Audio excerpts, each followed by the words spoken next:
Boxing Day, full post-match reaction, all the highlights right here on NBC as we take you up to 3 o'clock. That's when we'll switch to NBCSN and also Peacock Premium for the last two games of the day. Manchester City against Newcastle and Sheffield United against Everton. Team news from both of those to come. Plus, we've got a 1 hour goal zone today at 5 over on NBCSN to really get you right up to date with everything that has happened on Boxing Day. Such a special day in the English footballing calendar. Tomorrow on air just before 7 over on Peacock Premium ahead of Leeds against Burnley. Then we switch to NBCSN for the rest of the day. It's West Ham Brighton, the champions Liverpool against West Brom. Wolves take on Tottenham and Jose Mourinho, and Goal Zone tomorrow is at 4:15 till 5 o'clock. Then no break, no rest for the wicked. They straight away go again on Monday. Palace Leicester, Chelsea Villa, Everton Man City. Tuesday, Brighton Arsenal, Manchester United Wolves, and Wednesday, Tottenham Fulham and Newcastle United against Liverpool. That's always a fixture that everyone gets excited about. Newcastle against Liverpool. That's Wednesday at 3 o'clock. That's to come, but let's remind you then of how the game unfolded in North London. Mason Mount early doors, Robbie. At the end, but they got those 3 points. We don't see Arsenal yet in the top half. That's where we find Chelsea, who dropped down to 6th. Aston Villa earlier moved up to 5th. Just a line for you. Everton go to Sheffield United later. They're sitting right now in 4th, but a win at Bramall Lane, if they can get it, would move Everton into 2nd place to finish out the day. That is the top half of the table. Well, the bottom half is where we find Arsenal. They've moved up 1 place. They're now on 17 points, which is 6 points clear of that bottom 3. They've played 15 elsewhere around them. Palace stay in 13th. Leeds drop to 15th, but they're yet to play in that bottom 3. It's Fulham, West Brom and Sheffield United, those bottom 2 yet to play this weekend. Let's take you back then to North London, to Arlo White and Lee Dixon. Lee, I don't know what you were worried about. Arsenal in great form.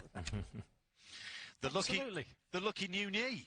They're only 9 points off the top 4, aren't they now? We were just looking at we were just looking at the table, weren't we? It's amazing what a result can do for the perception of a season. And is this a performance that could kickstart Arsenal? It could do, and we were just talking about that. You do take a lot of confidence out of that. I'm sure Arteta will be saying to the boy, look, we know we can beat one of the top teams. We've gone and proved it. You might look at the game and analyse the actual game about the chances he created and how they score the goals and go a bit lucky. It doesn't matter at this stage in the season. One can fly off your knee and go in, and it just gets the ball rolling a little bit.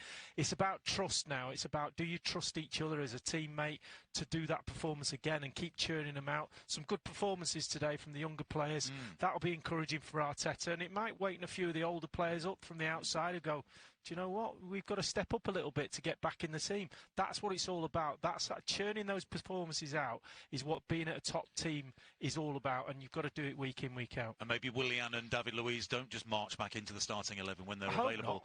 Well, Chelsea, conversely, what was the key to their demise today? Well, I think it was maybe a little bit of complacency. They had 2 bad results away from home, then all of a sudden they get a decent result at home. And Frank was furious. We could see that, the fact that it came out 3 minutes before the second half started. So there'll be another riot at Red in that dressing room right now. I'm surprised they're not out training, to be honest with you. Yeah, Lee, thanks very much. Great to have you back on the gantry. Happy rest of your Boxing Day, Rebecca, and to everybody. We'll talk to you in a couple of days. Arlo, Lee, thank you very much indeed. Plenty still to come here for you. Alexa's full match stats then. Just a few bullet points. Arsenal's first win in the Premier League since November the 1st. It snapped today a 7-match Premier League winless run. The first time they scored 2 or more goals in a Premier League match since early October. Chelsea has, I say, failed to move into 2nd place. 1 win now in their last 4 and 3 straight away defeats on the road. I want to ask you, though, Robbie, about Arsenal.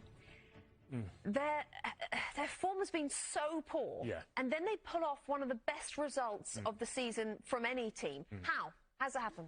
Something happened. I wrote it down in the 59th minute. Ball got played in behind Chelsea. They were 3-0 down. The Chelsea players jogged after the ball, and Bukayo Saka ran past 3 Chelsea players to win a ball and start an attack. And as I was watching, I thought, that sums up the day.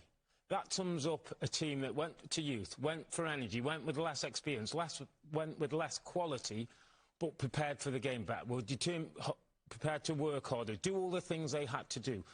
Frank said in the past and over the last few weeks, Chelsea are not quite good enough to win the league. Today, Chelsea didn't show up.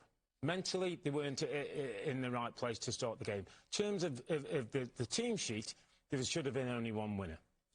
Chelsea have spent nearly $300 million and they're 6th. Is that okay with you? No, it's not okay, particularly as well after 15 games, 4 points worse off than last season. after spending the $300 million. That's not good. They could, after tomorrow, they could finish out of the top 6 after there's so much optimism. I mean, it's only like a month or so ago, it looked like they were finding their groove and certain players were getting on form and they had a similar system. That's all gone away again. And maybe it's the nature of this season. Maybe it's the nature that we're going to talk about teams that have been great for so long and then have a inconsistent run dip. For Arsenal, absolutely well done. Better team today. Better team. When we looked at the lineups to start with, I said it. I just can't see how this Arsenal team can win. I mean, that just shows you everything about football in the Premier League. It absolutely does. And 2 more games still to come on this Boxing Day afternoon for you. City are without